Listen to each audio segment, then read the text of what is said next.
Kayo po nakatutok sa DOST Report, ang DOST Philippine Council for Agriculture, Aquatic and Natural Resources Research and Development o DOST PCARD ay isa sa sectoral councils ng DOST. Sila po ang nauna pagdating sa research and development sa sektor na kung tawagin ay AANR o Agriculture, Aquatic and Natural Resources.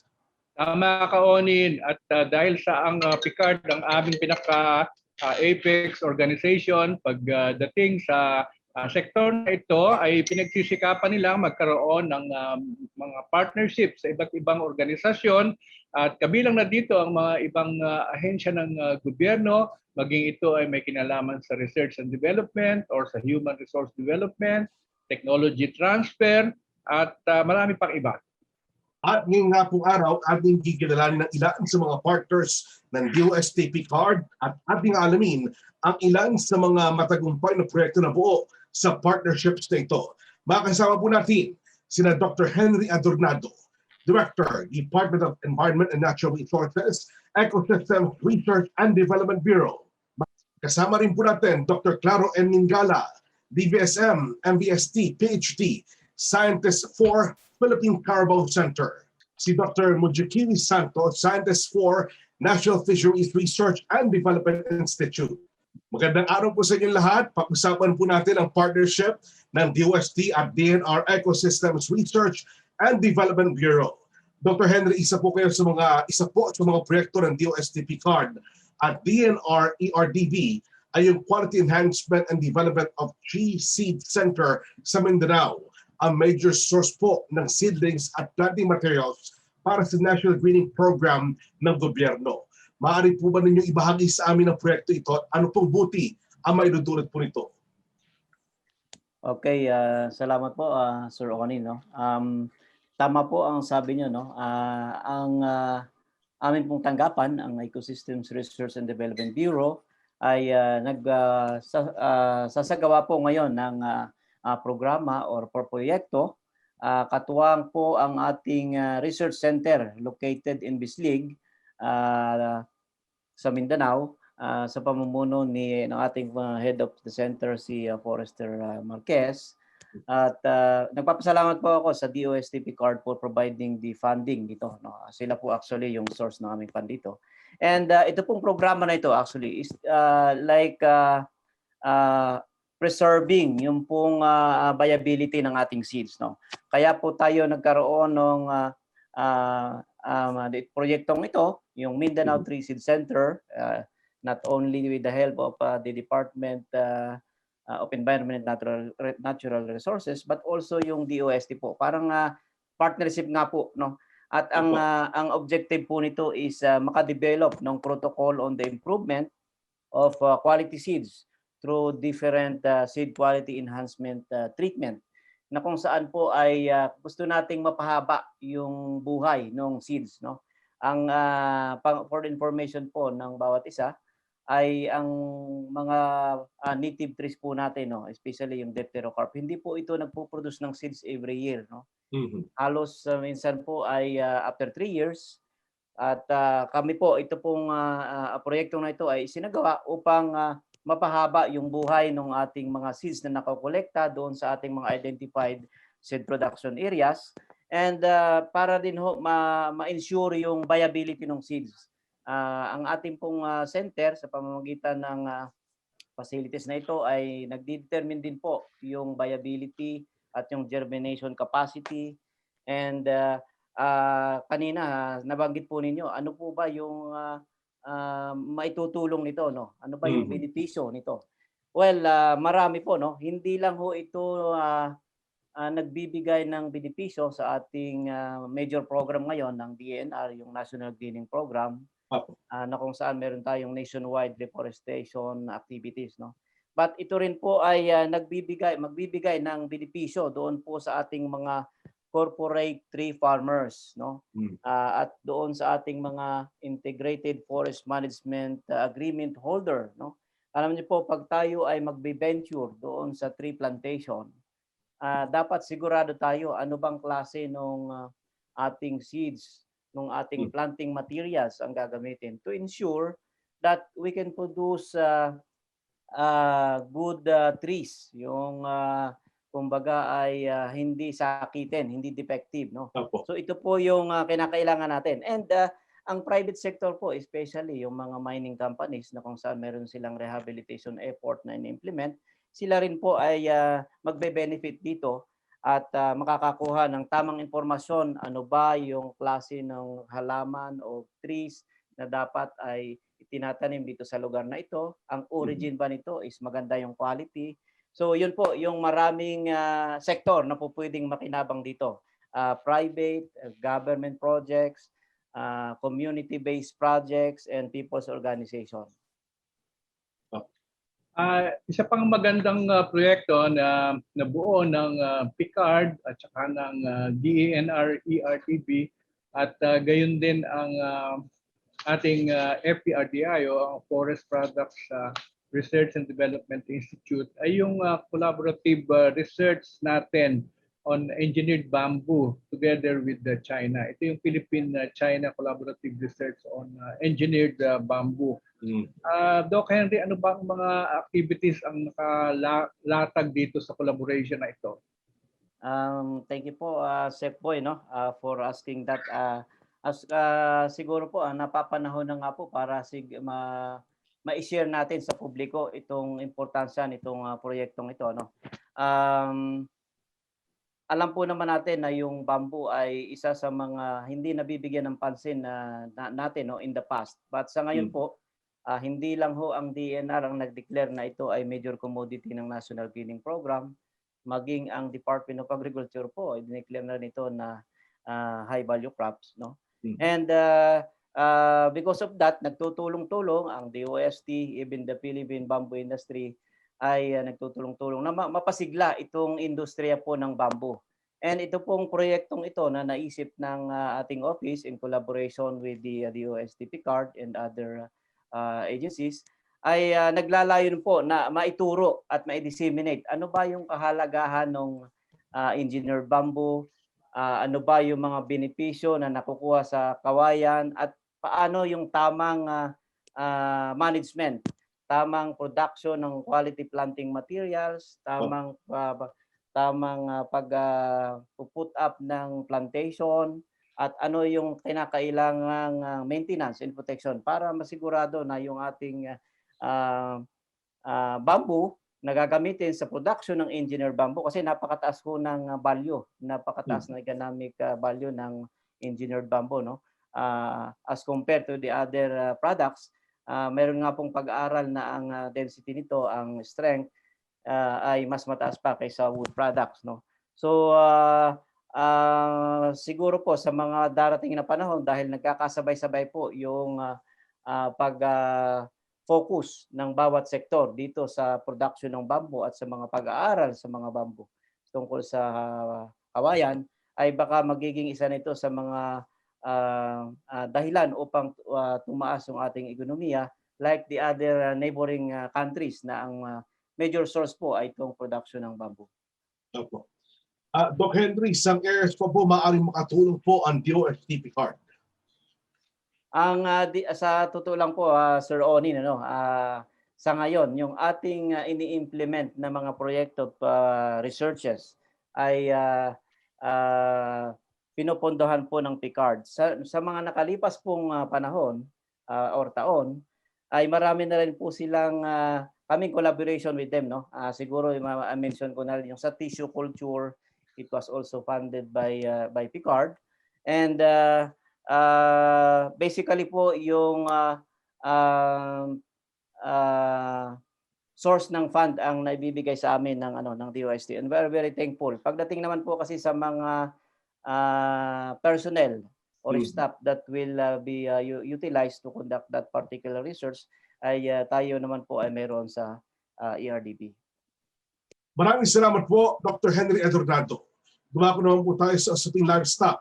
Makakasama po natin Dr. Claro N. Mingala, Scientist 4 mula sa Philippine Carbo Center. Ilan po sa matagumpay na proyekto ng DOST PICARD at PCC ay ang Community-Based Science and Technology-Based Farm at ang Science and Technology-Based Farm Project. Dr. Claro, ano po ba ang mga proyektong ito? Ano-ano ang naging maganda mo nito? At higit, sa ating po mga farmers? Magandang araw sa ating lahat, no? Sa mga hindi pa nakakaalam, ang Philippine Carabao Center ay matagal nang naka-engage sa mga ganitong project, community-based science and technology-based farm projects, no?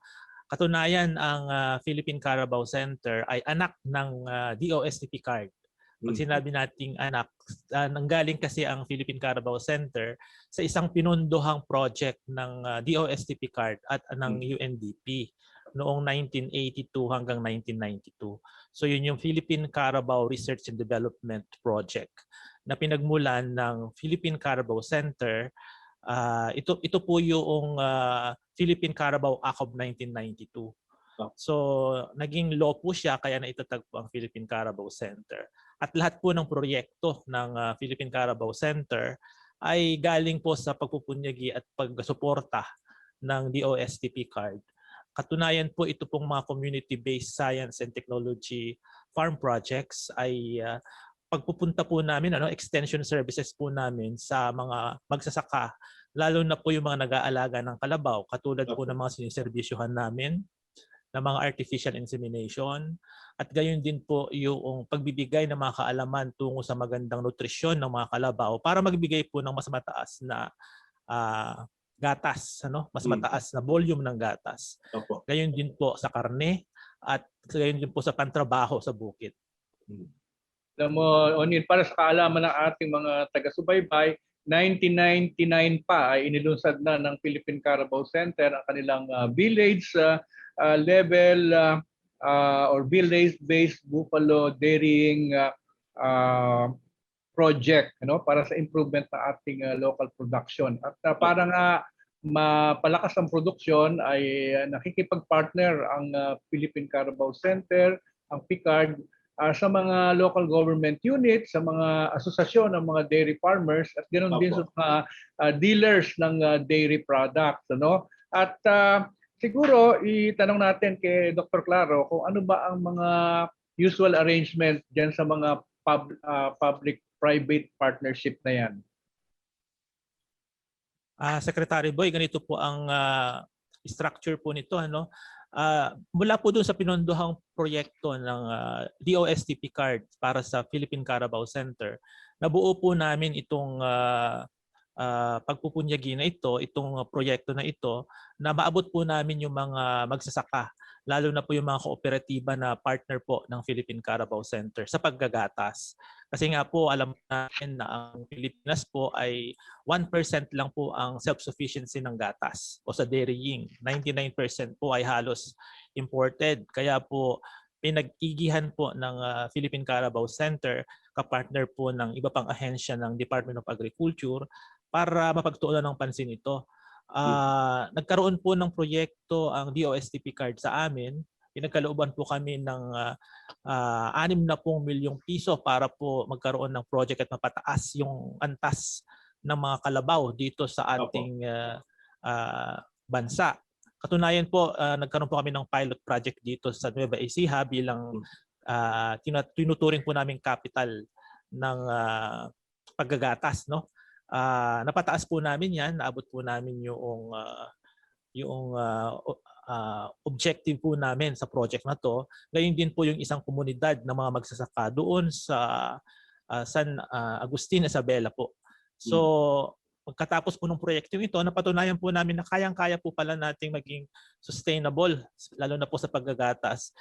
Ang hinahangad lang po namin ay ma-duplicate po namin o ma-replicate po namin itong proyektong ito sa lahat ng dako po ng ating bansa. Alright. Dr. Claro, ano pa po mga proyekto ng PCC at DOSTP card ang maaari pong abangan ng ating mga kababayan?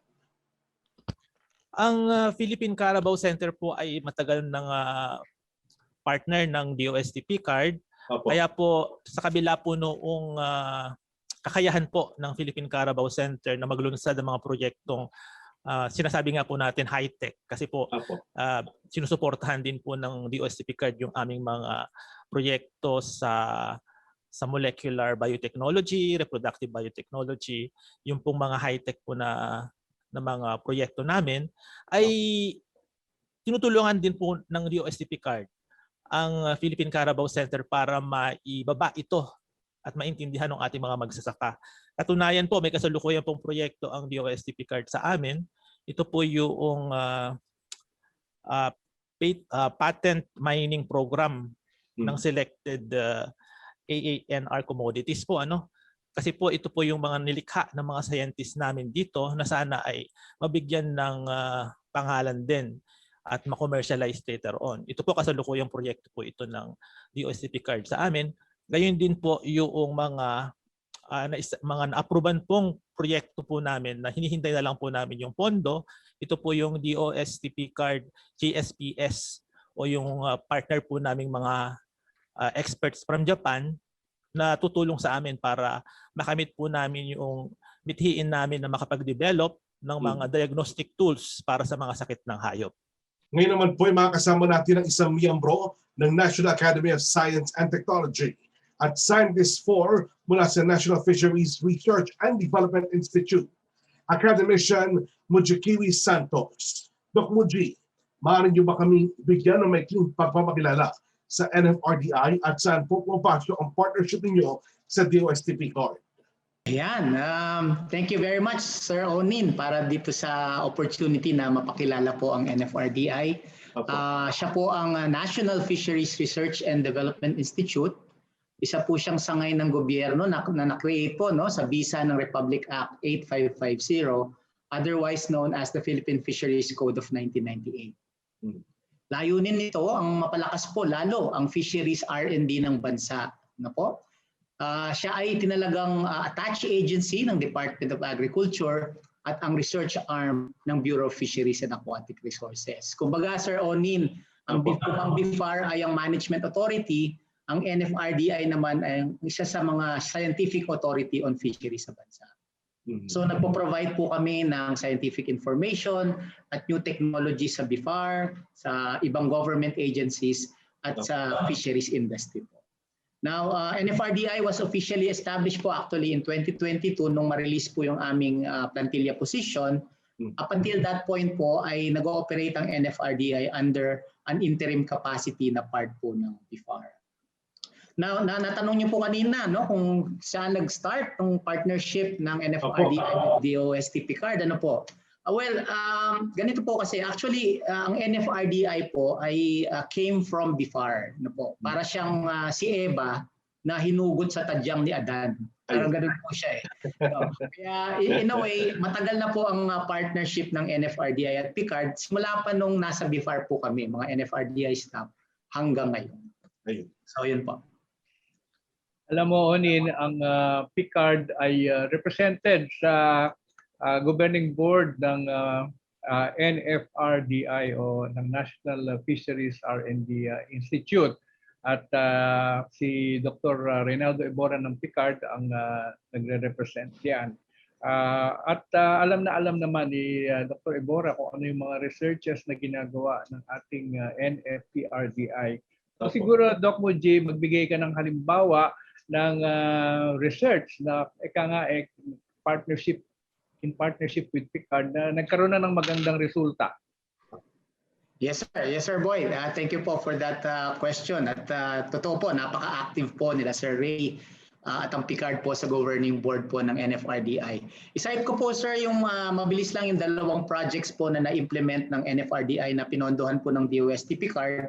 Yung tuna genetics project po, kasama po natin doon ang UP Visayas. At yung shrimp biotechnology project, kasama rin po ang UP Visayas at ang University of Santo Tomas. Sa tuna genetics project, sir, naayos natin po dyan yung tuna catch estimate sa pamamagitan ng pagsasaayos po ng tamang pagkilala ng tuna catch sa mga landings. Napaka-importante po nito kasi nagsasubmit po tayo ng datos sa WCPFC or yung tinatawag na tuna commission. Apektado po ang tuna industry ng Pilipinas pag hindi po tama yung catch reporting. So dahil po dito sa project po na ito, naayos po natin yon. Isa pang output po ng project na ito ay yung nagpakita po natin na yung tuna po dito sa Pilipinas ay hindi gaano pong nagmi-mix sa Central Pacific Ocean.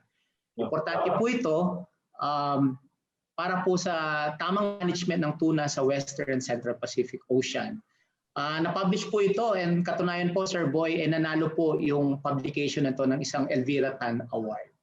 So ngayon po, marami na pong publication ng sumunod na study sa pag-aaral po na to. And kwento ko lang po mabilis yung sa shrimp biotech project naman po.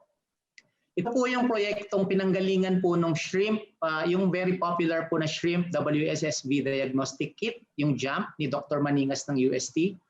At dahil po collaborator po tayo doon, ang NFRDI po ay nag-contribute sa kit na ito sa pamamagitan po ng pagsasaayos ng lamp primers na ginamit, pati po yung design ng heat block. And sa part po naman ng NFRDI, naka-generate po tayo ng database po ng gamit ang next generation sequencing ng mga DNA fragments po. Kumbaga naka-identify po tayo ng mga immune-related genes na may kinalaman po sa paglaban ng WSSV. So, ayun po. At ang mga resulta pong ito ay patuloy po na nagagamit ng mga schools and at ng industry po. Thank you po. Okay.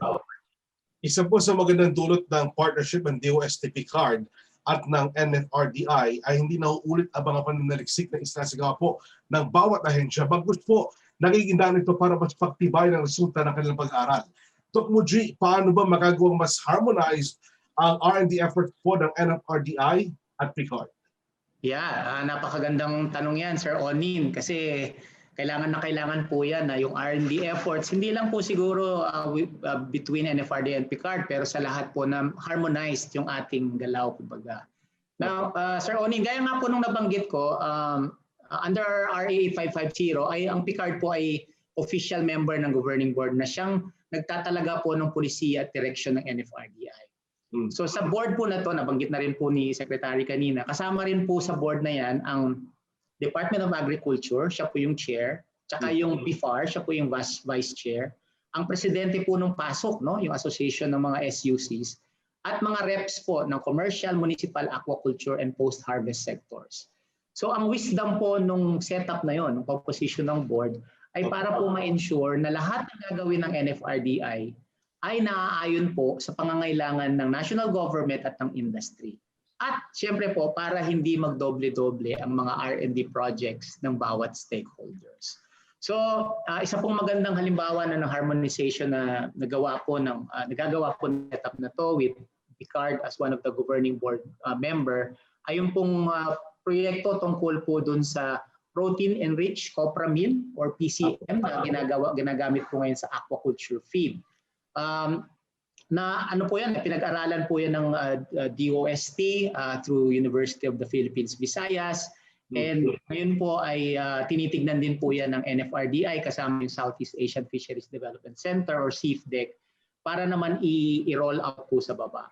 So nagkakaroon po ng tinatawag na validation po yung mga pag-aaral na yun kasi alam po natin yung mga nangyayari. So mas napapalakas po yung mga resulta ng ating mga research projects, lalo na po pag ibinababa na po natin sa ating mga stakeholders.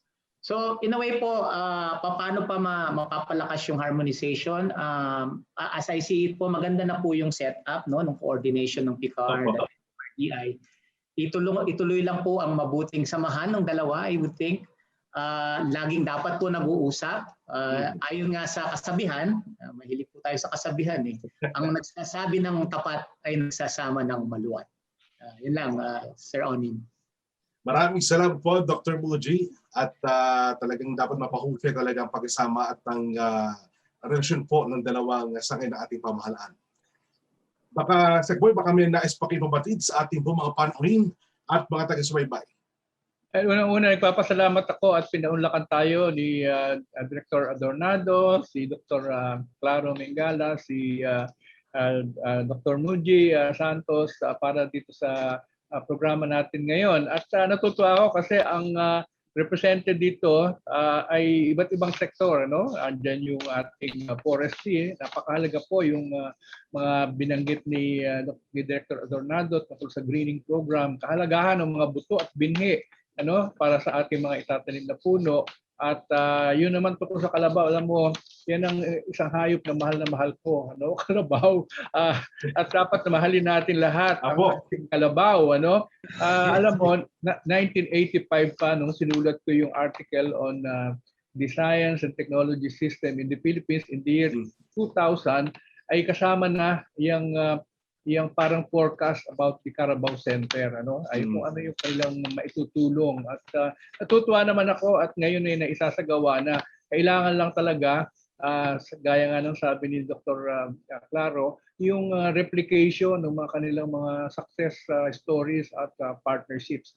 Nabanggit niya yung San Agustin Dairy Cooperative. 2 weeks ago ay nag-participate ako sa kanilang programa at maganda yan kasi kakolaborate din nila ang LGU at saka siyempre yung mga private business sector.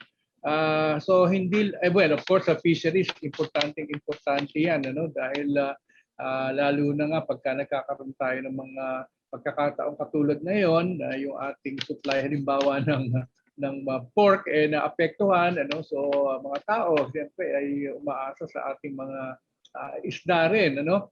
At yan ay importante sa food security at saka banggitin ko na rin yung tamang nutrition natin ay mahalaga. Kaya itong dairy at saka itong fisheries ay importante. So hangad pa namin ang mas marami pang collaboration dito sa mga ahensya na i-feature natin ngayon.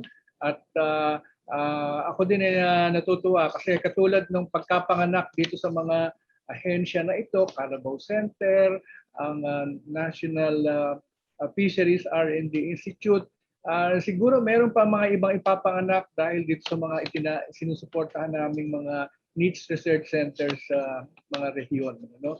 At sa iba't ibang sektor yan. Inaanyayahan ko din ang ating mga taga-subaybay na dumalo sa forum na isasagawa ng ating PICARD or Philippine Council for Agriculture, Aquatic and Natural Resources R&D na gagawin sa Martes, ika-22 ng Hunyo bilang pag-alala sa ika-10 anibersaryo ng PICARD. Ika-10 po ito dahil dito yung simula ng pinagsama yung PICAMART at PICARD.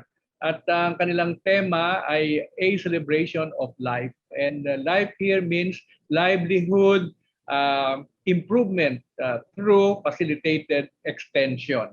Okay? So, highlight din sa forum na ito ang partnership ng Pilipinas at Australia para doon sa Asia Mindanao Agricultural Extension Project. Okay, na proyekto yan ng Pilipinas at Australia sa Mindanao. Maraming salamat po, Sec Boy.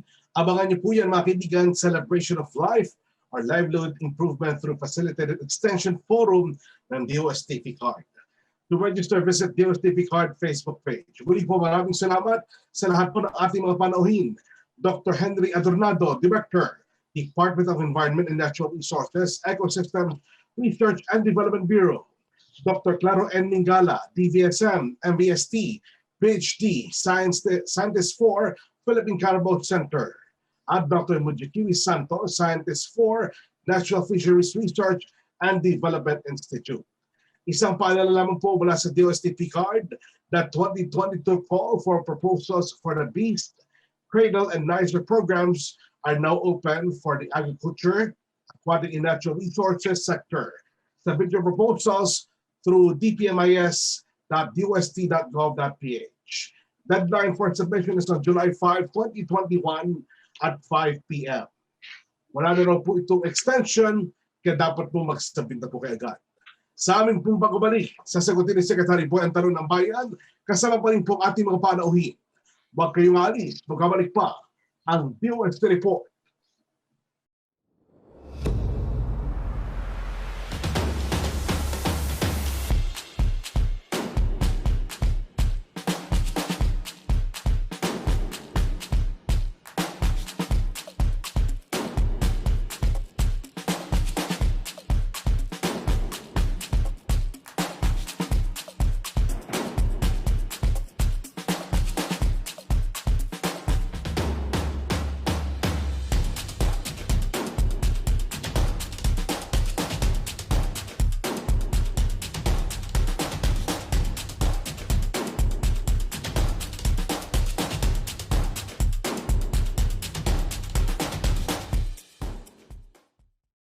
Oras na para sagutin ni Secretary Boy ang tanong ng bayan. Para po sa unang katanungan mula po kay Ara Perez ng ABS-CBN. In general, How has research been affected by the pandemic, and how are the agencies coping with the effects of the pandemic to ensure the continuation of its services to the people? Well, yung akin siguro idadagdagan na lang ng aking mga kasama na directly involved sa R&D. Nakita naman natin na kahit na nagkaroon ng pandemic, ang dami yung naririnig ng mga nagagawa ng ating mga researchers, maging ito ay sa linya ng medisina or health, sa linya ng food security, at sa linya ng energy at iba pa. Kaya pinagsisikapan ng ating mga researchers, maging sila ay nasa mga government research institutes or nandun sila sa mga universities o kaya ay mismo sa pamilya ng DOST, ang kanilang pagpapatuloy ng kanilang ginagawang mga research kahit na ika nga ay mahirap at saka exposed din sila sa hazards. So dadagdagan na siguro yan ni Dr. Claro at ni Dr. Muji. Doon po sa parte po ng Philippine Carabao Center, dahil po kami ay kabilang sa Department of Agriculture, kami po ay mayroong tinatawag na food lane or fast lane para po mabigay namin yung mga serbisyong kinakailangan para sa ating mga kababayan. Hindi lamang po sa larangan ng pananaliksik, gayon din po sa pagpapaabot ng mga pagkain sa ating mga kababayan. Katunayan po, ang Philippine Carabao Center, na katulad po nung sinabi ko kanina, meron po tayong mga partners na mga magsasaka para mag-produce po ng gatas. Ang Philippine Carabao Center po ay katuwang po ang Department of Education, gayon din po ang DSWD para naman po sa milk feeding. Kaya kahit na po sa gitna ng pandemya at wala mga bata sa mga eskwelahan, ang milk feeding po ay pinapatupad pa rin po. Gayon din po ang National Dairy Authority para po ihatid yung mga gatas na ito sa ating mga mag-aaral sa kanilang mga tahanan.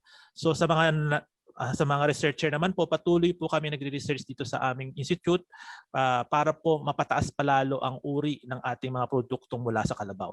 Salamat po. Yes, sir. Tama yung sabi ni Sir Boy. Actually po, mga kapatid, mga kapamilya, tuloy-tuloy po yung ating R&D work kahit may COVID. Siyempre, meron nga lang konting health protocols, and we had to innovate some of our methodologies. Kung hindi po kaya ng face-to-face, nag-i-innovate po kami na mag-online. Yung mga focus group discussions ginagawa po online. Nakakayanan naman po. Sabi nga nila, COVID ka lang, Pilipino kami. So tuloy po ang R&D para sa bayan. Alam mo, Onin, ilan pa ang ating mga siyentipiko na nakarating sa naabot na antas ni Dr. Mingala at ni Dr. Santos sa ating scientific career system. Sila yung mga nakarating na sa Scientist 4. Okay? At yan na yung pinakamataas na narating ng ating mga siyentipiko. Alright. Nako, Thank you, maraming sir. salamat po. Congratulations, sir. Ito po itanong mula kay Mary Tenorio ng DZEC. Are we ready for the dairy requirements of Pinoy? Would you rather push through with the dairy products rather than meat? Are we still dependent on importing meat and dairy? Yan po ang tanong. Opo, katunayan po, patuloy po yung hamon na ito sa ating industriya. Ang Philippine Carabao Center po, hindi lang po gatas, karne rin po. Kaya pinupush po namin talaga itong mga produkto ito na nanggagaling sa kalabaw. Katunayan po yung ating mga kapanalig na politiko sa programang ito, katulad ni Senator Villar at yung iba pa pong mga magigiting na mga mambabatas natin, ay tinutulungan po ang Philippine Carabao Center, gayon din po ang National Dairy Authority at ang National Meat Inspection Service para magkaroon po ng masustain po yung pangailangan po ng ating bansa sa gatas at sa karne. Hindi po negatibo ang nakikita po natin dito, nakakulangan, kundi ito po ay oportunidad, lalo na po sa ating mga nagkukomersyo o yung mga businessman natin. Dahil sa malaki pa yung kailangan nating maabot, ito po ay isang magandang oportunidad para po mag-invest dito sa ganitong klaseng komersyo. Kaya po magtulungan po tayo para mabigyan po natin ng sapat na karne at gatas ang ating mga kababayan. Salamat po. Salamat po ng marami, Dr. Claro. Ito po tanong ni Bel Surara ng Radyo Agila for Dr. Muji. Kamusta po ang galunggong production sa Pilipinas? Ano pong latest update sa bangus ng lasang giik? May maaksyon na po bang ginagawa ang ahensya? Depende kung saan ang pinanggagalingan. Dr. Santos. Actually, kaya nang sagutin ni Sek Boy yung tanong. Tama yon, depende sa pinanggagalingan ng bangus kaya naglalasang gilik. Pag medyo hindi maganda yung water quality, marami ng mga microorganisms na sa tubig, kaya po nagkakaroon ng lasang gilik. Ang sagot lang naman po doon, yun nga, proper water management po ng ating mga ponds, mawawala po yun. Patungkol naman po sa galunggong, sa pagkakaalam ko po, stable naman po yung in a way yung production based on a couple of years na trend. And then, meron pa rin po tayo of course na importation na ginagawa para ma-augment po yung ating supply. So yun po yung alam kong estado po ng ating galunggong supply. Muli po maraming salamat Sek Boy at sa ating mga panauhin. Mga ka-DOST Barkada, salin na sa DOST Vlog, ito ay Sci-Fax Contest. Mag-record po ng 10 to 30 second vlog na ipinaliliwanag po ang isang science trivia na yun nakuha mula sa DOST episodes. Huwag kalimutang magitin ang linyang ako, si pangalan, at DOST Vlog ko to. Gamitin ang hashtag DOST Vlog ko to at hashtag Sci-Fax sa inyong post. Deadline of submission is June 21, 2021 and the announcement of winners is on June 24, 2021. For more details, visit DOST TV Facebook page. Secretary, baka may mga ipapaalala pa kayo sa ating mga bisita at sa ating mga taga-subaybay. Gusto ko rin sana tanungin si Doc Muji at ang concern ko talaga sana naman hindi tayo magka-problema sa supply ng ating mga dilatang sardinas kasi ang dami pa ding umaasa diyan kasi talaga namang yan lang ang affordable natin kung minsan at hindi namimili ng uri ng customer yan lahat tayo kakain yan. Opo. Tama po yan Sir Boy. Actually sabi nga nila pag panahon ng sakuna talagang sardinas po ang numero unong tinatawag. But we can say some good news for that, Sir Boy. We think na po yung mga seasonal fishing closures po natin na ini-institute po sa Zamboanga, sa Visayan Sea, nagkakaroon po ng positive effect po doon sa population ng sardines. So even po yung ating industry ay tumitestigo na maganda po yung outlook po ng ating sardine supply.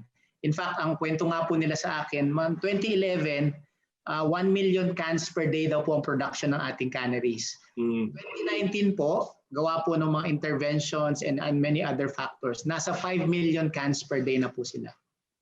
Tungkol naman sa gatas,